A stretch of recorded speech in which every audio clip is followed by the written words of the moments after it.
In looking more specifically at contractures that can cause problems related to falls is that, again, because of postural changes, and I think I mentioned it earlier, you often get contractures in hip flexors, so a more forward posture, which then causes subsequent development of weak pelvic extensor muscles.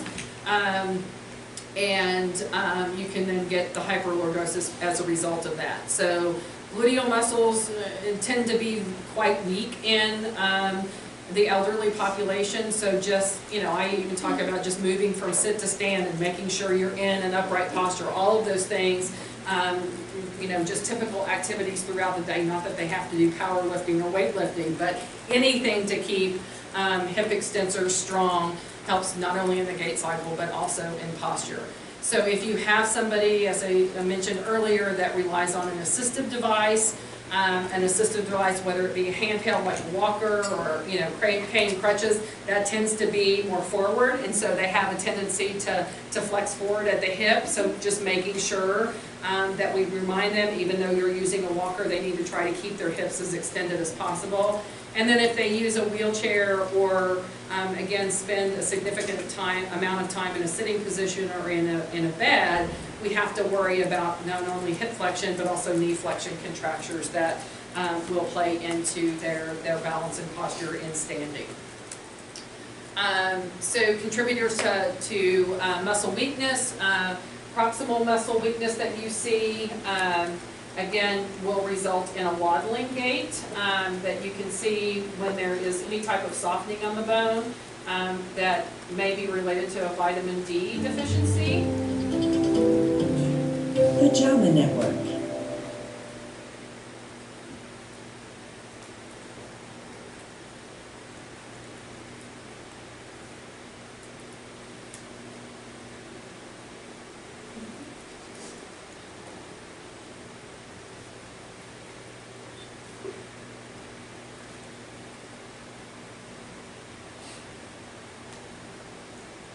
So you can see the side-to-side kind of sway of the trunk, which is a common occurrence when you have somebody that has weak hip extensors, and that's just trying to get keep their center of gravity because they don't have the ability to control the movement. So you see this kind of side-to-side, and you can see them more flat-footed, so they're not getting a real good heel-toe progression. So those are all characteristics that you see in that sort of gait.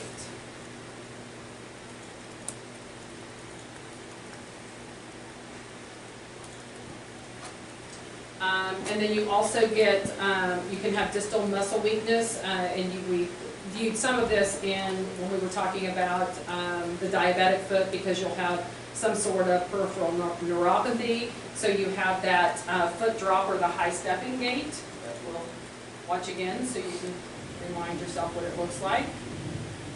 So again, they have a tendency to increase hip flexion because they don't have good dorsiflexion of their foot. And so I'm going to go back and maybe see that again. So it's quick.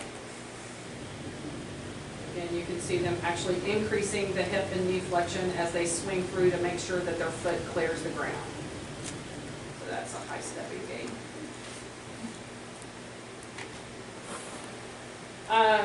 In coordination, so you have people that have ataxia, and I used to give the example, but how many of you all even know what Carol Burnett is? Seen the Carol Burnett show? Okay. Oh, there's a couple of you. No, you do. So I used to use the example of Mr. Swiggins. He is a perfect person of somebody with ataxia. So if you ever watch Carol Burnett show, you can go back. For those of you that are out, you're missing out because it's a great show. But really, okay. So I guess I won't show you that. Anyway, so people with vestibular disease, you have people that have cerebral ataxia. If they have multiple sclerosis, you may see this. Again, more advanced forms of peripheral neuritis, diffuse cerebral damage of people that have dementia, or if you have a stroke that has some sort of paralysis. Again, all of these can cause ataxia, which is a movement disorder. And you may be able, I don't know why the link's not working here, but hopefully you can view that yourself and see an example of somebody with ataxia. So now we're going to move into management and prevention. And one of the things that I've talked about throughout today is really getting a detailed description of previous falls, or when they're coming to you and they do admit that they have fallen, or you see some sort of injury that gives you an indication that a fall might have occurred. Again, we can ask them about the splat, which is symptoms before the fall. So what were you doing right before the fall happened? Talking about previous falls and trying to get information from them. Is this the first time this has happened? Give me other examples of maybe when you've lost your balance. And again, if you can use something other than the word fall, have you ever slipped before? Have you ever, had to hang on to the wall as you were walking along? Have you ever bumped into somebody? I mean, all of those things are things that they may trigger and say, oh yeah, that did happen. Location of the fall, we've talked about the importance of that because of the environment and things that were going on. Activity at the time of the fall, again, what were you doing? Time of the day when the fall occurred, and that's important because then we can also look at that in relation to the timing of when they took medications, and look at if that's a potential. Was it right when they took their medications? Was it shortly after? Was it 12 hours later? To see if that's a potential factor in decision making that we need to look at in terms of their intervention plan.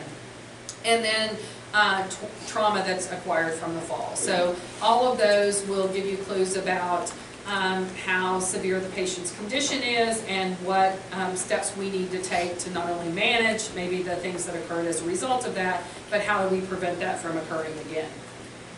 So in terms of, we're going to do comprehensive exam with testing. We're going to look at evaluating and treating existing diseases and knowing or thinking about the potential ramifications that those existing conditions have on the fall that occurred, and again, the whole idea of polypharmacy and avoiding that if we can.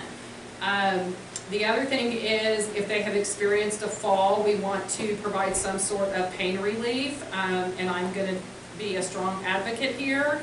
Before we provide medications, especially opioids, for pain relief, we need to look at looking at PT as a potential for that. And then reviewing and reducing medications, looking at the risk versus benefits of each medication, and making sure, pulling in our pharmacy colleagues to if they are on multiple medications, can we look at, are they having interaction effects with one another, looking at the foods they eat with the medications, are they doing it at the right time, and so really taking a look at that and making sure we have the best possible plan in place for them. So correcting painful conditions, so if they do have degenerative joint disease and really need to have some sort of knee, hip replacement, that we're really looking at that and taking care of that. And then for those individuals who have vision problems as a result of cataracts, making sure that we get those removed so that they can actually see their environment. In terms of fall prevention and special attention we're going to pay to, so vital signs, and really looking at the blood pressure and changes of their blood pressure to rule out things like orthostatic hypotension. Obviously, we're going to look at temperature. When we look at skin, we're going to look at the elasticity or the turgor of the skin, the pallor, the color, the blanching of their skin, whether they have any trauma or tears, and then lacerations. And again, sometimes we'll look at this, or you can, as part of your physical exam, you may notice a previous scar that has, and so you can ask questions about that. How did that occur? Was it a result of, an accident or previous accident or injury, and get more information, and that may be the road into realizing, yes, they've had more of the falls than what they're disclosing. So looking at, again, just a general eye exam, both for acuity and fundoscopic exam, cardiovascular, making sure that we look for arrhythmias, murmurs, pulses, all of those things, and potentially can help us rule out or rule in potential cardiovascular problems that may be leading to it. Extremities, so degenerative joint disease, range of motion, do they already have changes in range of motion that are counterproductive to them, their posture and gait? And if so, are there things that we can do and implement to potentially reverse those? Looking at problems with their feet and any edema that might happen as a result of that. We're also going to look for neurological signs, gait and balance, and we're going to talk specifically about some of the exams that you potentially could do, but probably the timed up and go is the quickest and easiest of something that you could do in the clinic that's relatively simple. And then if you think that gait and balance are a problem, that may be when a referral to a physical therapist may be appropriate to do more specific testing to look at signs of other balance problems that may be coming into play. And then looking at psychological testing, so depression scale, the mini mental state exam, clock drawing, and the CAGE questionnaire. If you do think that there is alcoholism is a potential related problem, then you can use that to rule out that as a contributing factor. In terms of diagnostic testing, these are, and you all are much more familiar with that than even I am, but labs that you're going to run to potentially rule out contributing factors to falls. If there has been a fall, doing x-rays to make sure there isn't some sort of fracture. Actually, I'll go back to the example of my friend's mother, had the fall, and it was actually 2 weeks before they decided to do the x-rays. And part of it was because she was complaining of different things. So she would talk about her knee, she would talk about her ankle, she would talk about her back. It wasn't real descriptive. And so they just kept thinking, well, she just kind of hurts all over. But then it became more and more isolated and consistent at it's her ankle, it's hurting, and so, but it took 2 weeks before that occurred. So making sure that if they do complain of that we rule those things out sooner rather than later.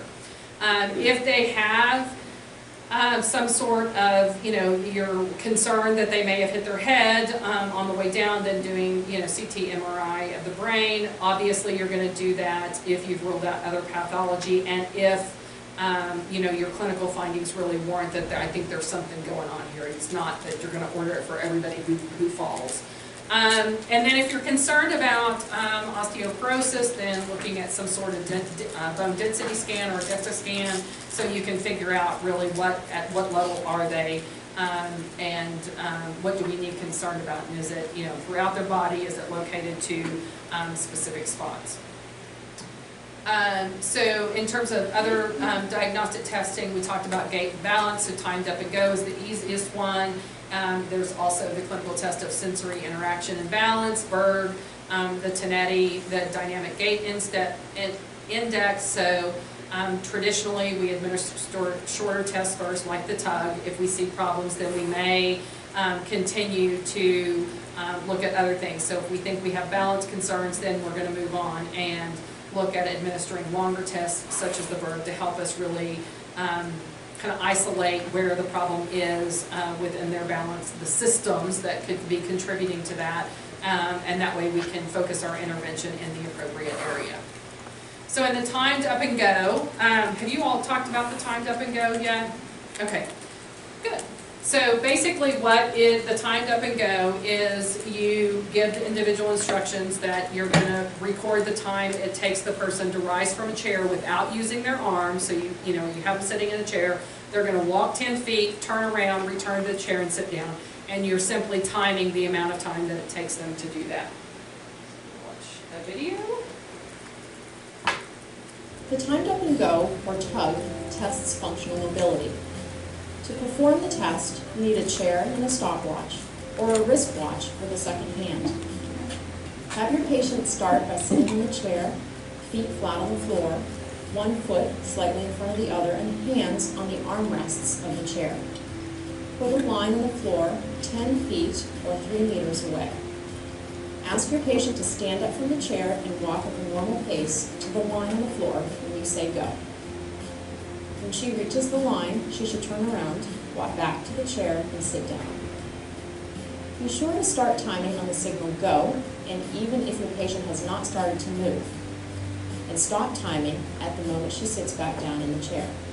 While she's walking, stand between the chair ankle line in case the patient loses her balance and you need to assist. Observe and note the patient's posture, width of the base of support, step height, stride length, arm swing, and path. When the test is complete, record the time. Also record whether the patient used an assistive device, and if so, what type. A community-dwelling older adult who takes more than 12 seconds to complete the tug is at increased risk of falling.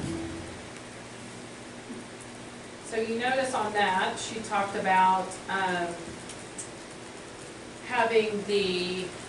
starting the stopwatch, at the point you say go, even if the person hasn't gone. So Welcome to this video demonstration of how to perform the timed up and go screening for patients at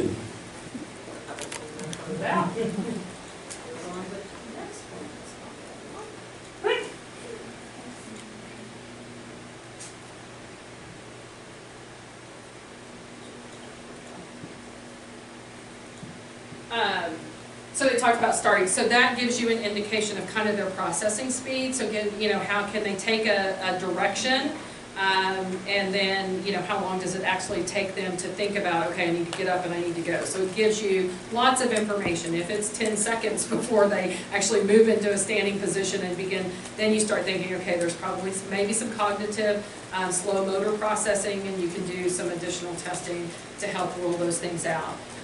The other thing that you can do is as they walk, what you will notice sometimes is they do fine once they get up and get going, but it's like stopping and turning around once they get to that 10-foot mark becomes problematic. So again, our interventions that we're going to focus on may be different depending on where in the task they have the problem.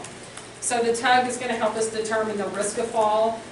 If they have any balance deficits, again, you're right there. So if they tend to lose their balance or they kind of trip over their own feet during that short walk, then that's an indication that they're going to have even greater problems if they have to walk longer distances. You can look at gait speed and stride length. So do you notice, are they equal on both sides, or do you have, one stride is different than the other? If they're using, it's always good, you always ask them if they use an assistive device and then make sure they use it as part of this. And it's always eye-opening to me how many people say yes, they use a walker, and then when you ask them to do the test, they actually are like carrying the walker with them. They're not using it at all as an assistive device, so that gives you lots of clues. And then it really helps you determine the functional capacity for not only household but also community mobility. So most adults can complete the tug in 10 seconds or less. Most frail adults can complete anywhere from 11 to 20 seconds. If it takes them greater than 14 seconds, they're considered at high risk for falls, and you may need to look at some sort of assistive device. And sometimes if you want to try it, you can do a tug, initially get the baseline, actually add an assistive device into the picture with some training, and then do the tug again to see if that actually improves their score. If the person scores greater than 20 seconds on the tug, you definitely need to refer them on. Again, obviously I'm a PT, so I'm going to suggest that we're an appropriate referral source. And then the results are strongly associated with performance on instrumental activities of daily living. So things like going to the mailbox and getting their mail, doing meal preparation. If they have difficulty on the tug, then it's likely that they're going to be impacted in other ways. And again, this is just another reference video for you. I'm not going to show it here in class today. So the clinical test of sensory interaction and balance is to assess somebody's balance under a variety of conditions, which will help determine the source of instability. So you're looking at different sources. So you can see you'll have them standing on kind of a flat surface and then a more soft surface, and both with their eyes opened as well as their eyes closed. So you're Modified clinical test of sensory interaction and balance. The purpose of the clinical test of sensory interaction and balance is to assess the individual's balance under a variety of conditions to infer the source of instability. Condition 1. Stand on the floor with your arms across your chest and your hands touching your shoulders, feet together with ankle bones touching, and hold for 30 seconds.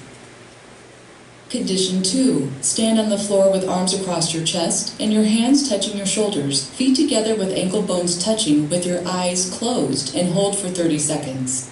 Condition 3. Stand on a 3-inch high-density foam cushion with your arms crossed and touching your shoulders, feet together with ankle bones touching and your eyes open, holding for 30 seconds.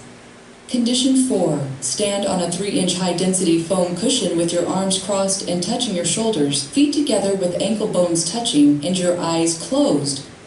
And I want you all to notice, have you seen with each condition, like her arms have gone down lower and lower and lower. So you can pick up on even just postural changes that people make as the surface becomes a little more less stable. Then they may make postural changes to give them kind of a more sense of stability. So that is an indication to me that she's pretty uneasy. And then if she's asked to close her eyes, your eyes closed, holding for 30 seconds.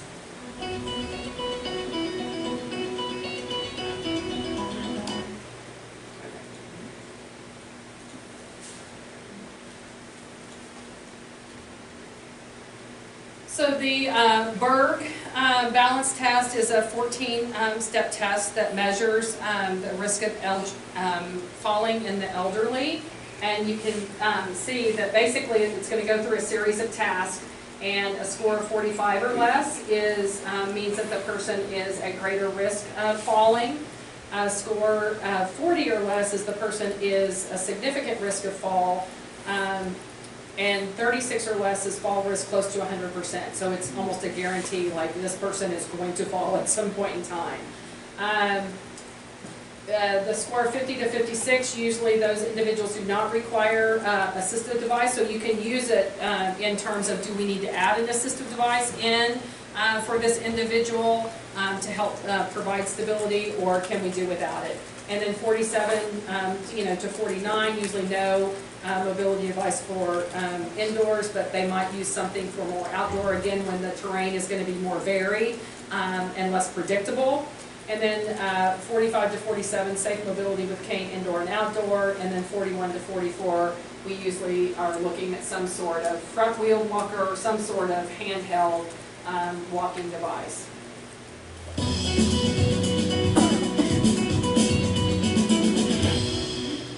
Berk Balance Scale. The Berk Balance Scale is composed of a 14-item objective measure designed to assess static balance and fall risk in adult populations.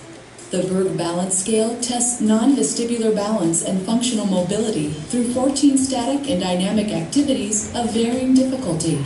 The subject's ability to perform the activity is scored on a range from 0 to 4. The activity scores are summed with a maximum score of 56. Demonstrate each task before the activity and/or give instructions as written. When scoring, record the lowest response category that applies for each activity. Measure 1. Sitting to standing. Please stand up. Try not to use your hands for support.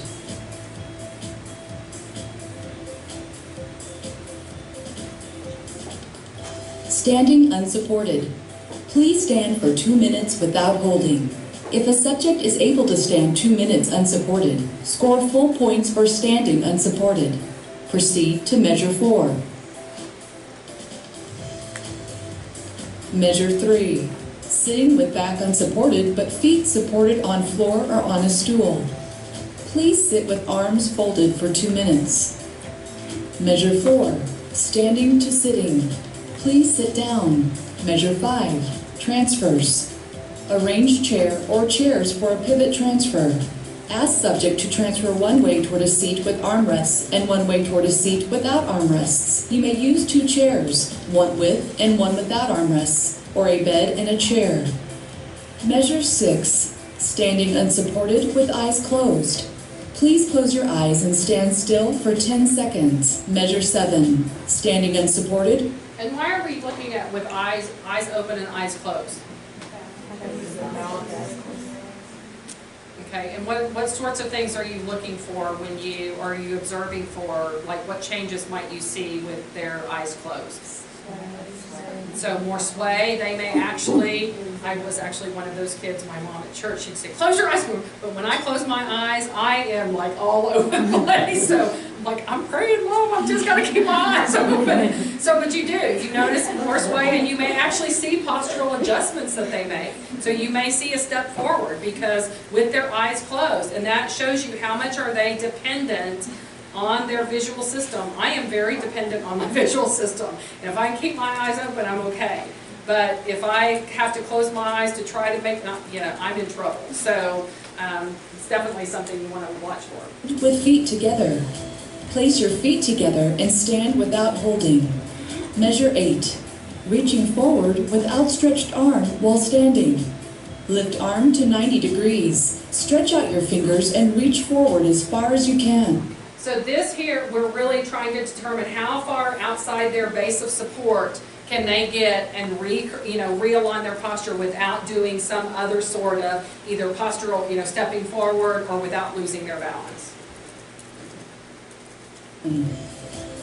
Examiner places a ruler at the end of the fingertips when arm is at 90 degrees. Fingers should not touch the ruler while reaching forward.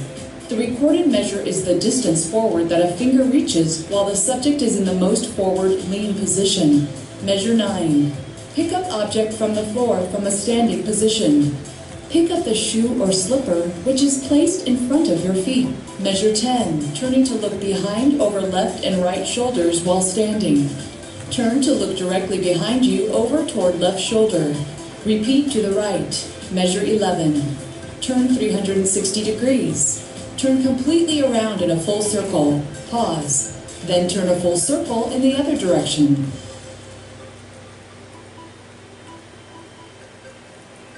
Measure 12. Placing alternate foot on step or stool.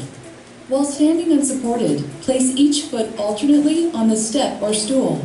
Continue until each foot has touched the step or stool for time. Measure 13. Standing unsupported, one foot in front. Demonstrate to the subject. Place one foot directly in front of the other. If you feel that you cannot place your foot directly in front, try to step far enough ahead that the heel of your forward foot is ahead of the toes of the other foot. Measure 14. Standing on one leg. Stand on one leg as long as you can without holding. Berk balance scale.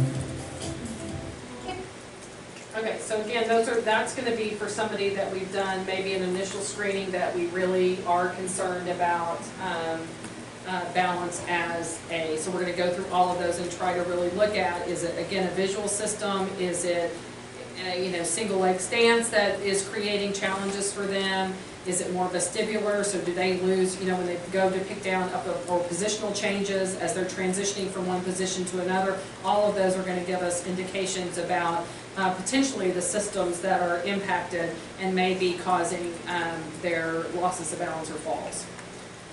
So the Tonetti test actually has two sections, a balance section which gives you 16 points and a gait which gives you 12. So collective scores of 19, less than 19 means that an individual is at high risk for falls.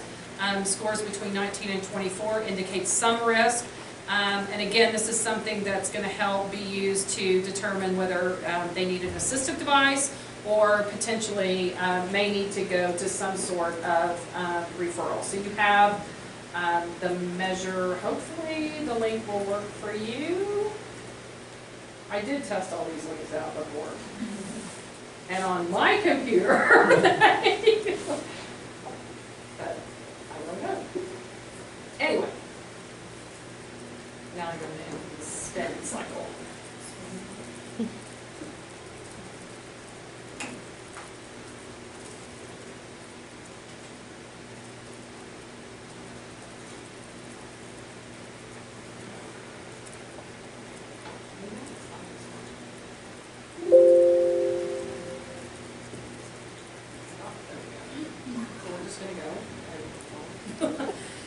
Dynamic gait index, it's a clinical tool used to assess gait, balance, and fall risk.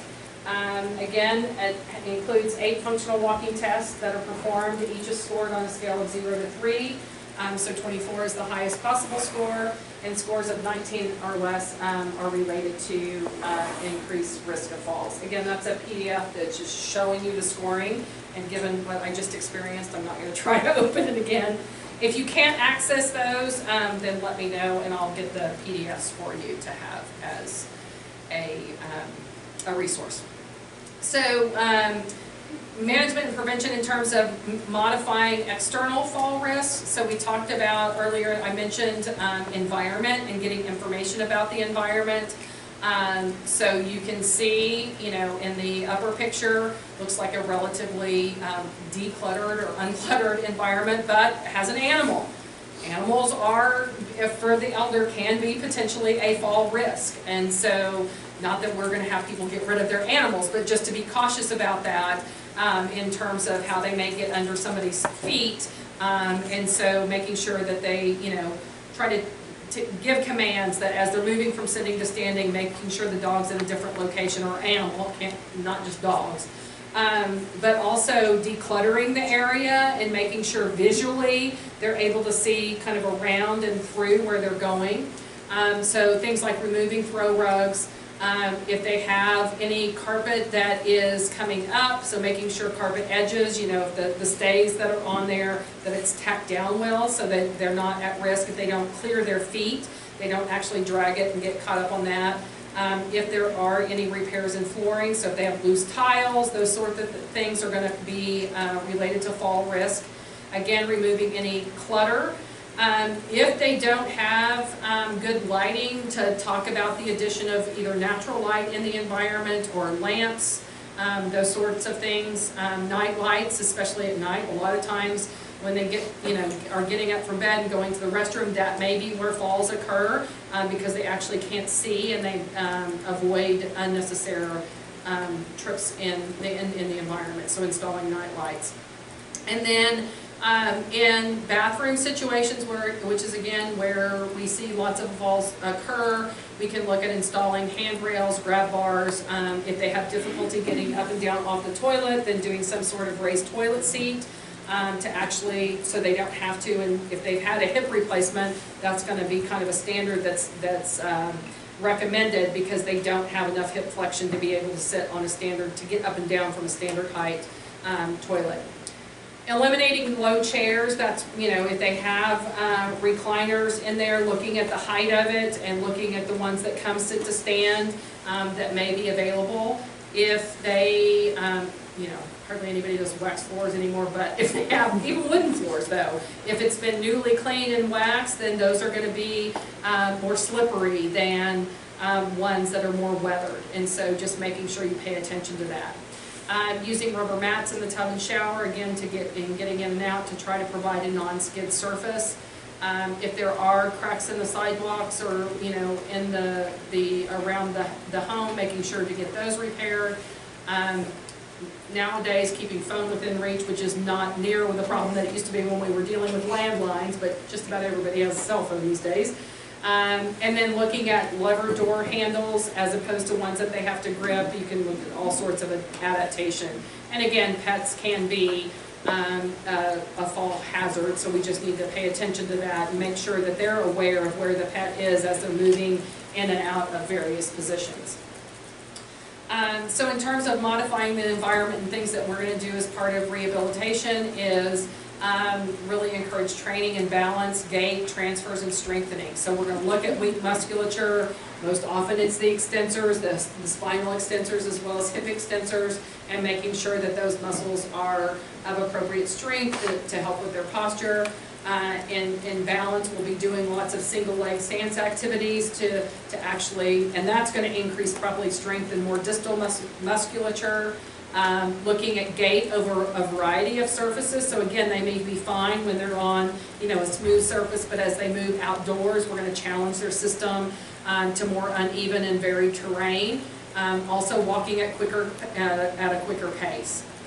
And then, again, just encouraging exercise regardless of what that is. So finding out, you know, what types of activities that they enjoy. And have they ever been a person that has exercised? If not, then exercise to them may just be walking to the mailbox and back every day. as the start of exercise. I think when we say exercise to most people, they think they have to go to a gym, they think they have to, do some intensive activity, but making sure we just really incorporate any sort of physical activity. I've had people, they say, well, I don't have any weights. I said, well, you can use canned goods. You've got cans in your, or you've got magazines, you can roll those up, you can use those as weights. It's more than, and it's just important. So, our OT counterparts will look at different dressing materials that they can use, so a reacher if they have difficulty picking things up off the floor or retrieving things from a higher cabinet. Again, there's all sorts of sock and shoe tools that they can have. And then we're going to look, both OTs and PTs will look at different assistive devices that they can use, anywhere from a cane on up to if they do need some sort of power wheelchair because they just don't have the stamina to walk. And it may be that they use a variety. I know in children we see they're okay in the home environment using maybe walking independently. But when they go out and, they're outdoors with their family, they can't keep up with peers, so we may be looking at some sort of modified mobility for them in those settings. So it doesn't have to be, it's not a cane or a power wheelchair, it really is dependent on the environment and the tasks they need to do when they're in those environments. So you may see a range of assistive devices that are looked at. With elderly, I will tell you, they tend to look at this as I'm losing more and more function instead of no. It's just like sometimes we use our vehicles to get from point A to point B. So it really is just trying to change the mindset about that. It's really just another option that's available to you to allow you to maintain your independence and that you have enough stamina once you get back home to make your meals, to do those sorts of things. So a home safety inspection, again, making sure that if they have home health, do they have access to a shower chair, roll-in shower, elevated toilet seat, all those pieces of adaptive equipment that we may use that home health agencies should be able to assist with. And then counsel on aging supports that are available. So do local communities have Meals on Wheels or, community places that they can, senior citizens center that's available where they can, allows them to get out and still be social and but have a network of support that's available. I usually do begin talking to people though about if they don't have a cell phone, do they have some sort of alarm device that can help if they do experience a fall in the case of an emergency, especially if they're living on their own. And so just looking at lots of different activities that they can do and finding out what they enjoy doing, finding out what community partnerships are available and what systems of supports that they have. So do they have family that's close by? Do they have friends that, they routinely like to do, and trying to build that system that is going to be more likely to keep them physically active and moving as part of their community. So in summary, falls are common in the elderly and can result in significant morbidity, mortality, and utilization of healthcare resources. Very seldom does somebody experience a fall and there's one cause to it. It's usually multifactorial, and that's what our job as healthcare practitioners is really doing appropriate examinations and evaluations to try to figure that out. What are the contributing factors and what can we do to help prevent future falls from occurring. One fall can be a sentinel event if it happens in a healthcare setting. Again, we definitely, most of the time, what they're going to be coming to us about is treating, or you all especially, treating injuries, but we don't want to forget to assess them for risk factors and talk to them about prevention strategies so we can hopefully put them on a path that this won't occur again. I think hopefully after today you understand that most falls really are preventable, even if it's thinking about the things that we do ahead of time so that we can understand the risks that are involved, including in the environment. So if we know it's an icy day, and there is ice on the sidewalk, it may not be worth the risk of us going out. We may just need to stay put. So making sure that we talk to them about that, and that if it's not an emergency situation, just don't put yourself in those situations. And then again, we've talked about paying close attention to medications and when at all possible, We want to avoid multiple medications, or we want to at least alleviate the need for those long-term, if that's possible. If it's not, then we want to pull in colleagues to help with the management to make sure we're reducing the risk as much as possible. So, questions?